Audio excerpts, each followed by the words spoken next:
Greetings everyone, welcome back to another episode of Bite-Sized History on History with Audrey D. In today's lesson, we are going to be looking at the Buddhist holiday of Uposatha. If you are enjoying this channel so far, please make sure that you're hitting the like and subscribe button. Also, find me on Instagram for more bite-sized history fun facts as History with Audrey D. You can also support this channel through the links in my bio as well as the description below.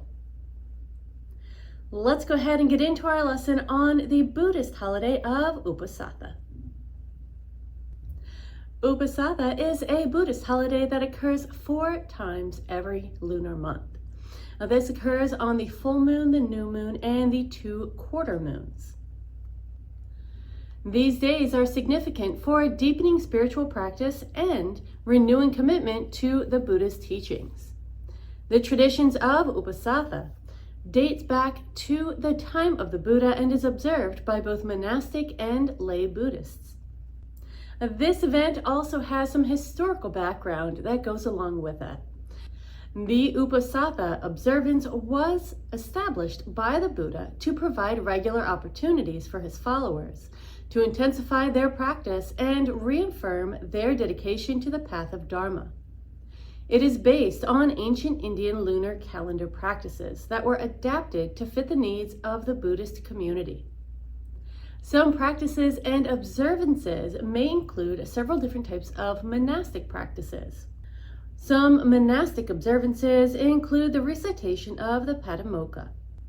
On the full moon and new moon Uposatha days, monastic communities or sangha gather to recite the Patimokkha, the monastic code of discipline. This recitation serves as a reminder of the rules and ethics that govern monastic life. Confession and atonement also take place during Uposatha. Monks and nuns confess any breaches of the monastic code and seek atonement, fostering a spirit of honesty, humility, and renewal. Taking a look at some of the lay Buddhist observances, we see that lay Buddhists often observe the 5 precepts more strictly on Uposatha days. Some may also undertake the 8 precepts for deeper spiritual practice.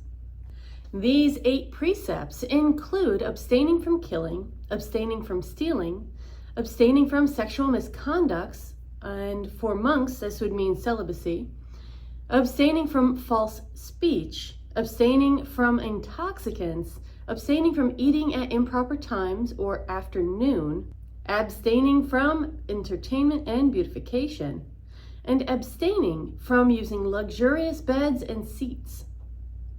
Temple visits often occur as well. Lay Buddhists visit temples to participate in chanting, meditation, and listening to Dharma talks.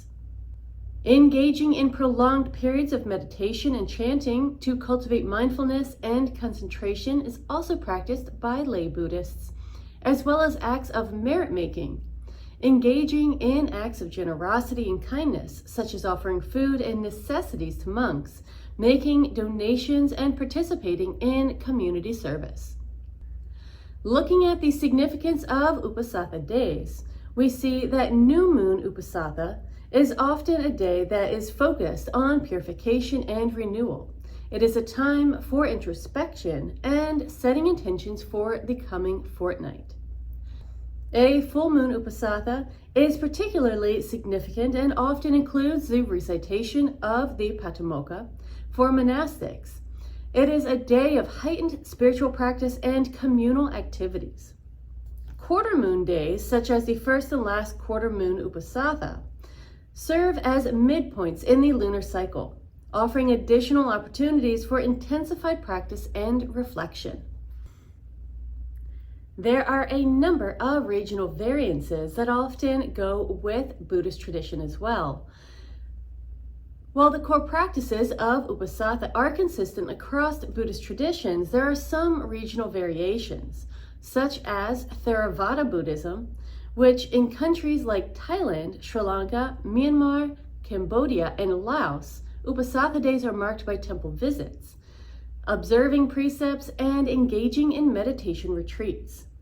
Mahayana Buddhism, in countries like China, Japan, Korea, and Vietnam, similar observances are held, often integrated with local customs and practices. And Tibetan Buddhism. Uposatha observances in Tibetan Buddhism may include special pujas or rituals, offerings, and extended periods of meditation and study.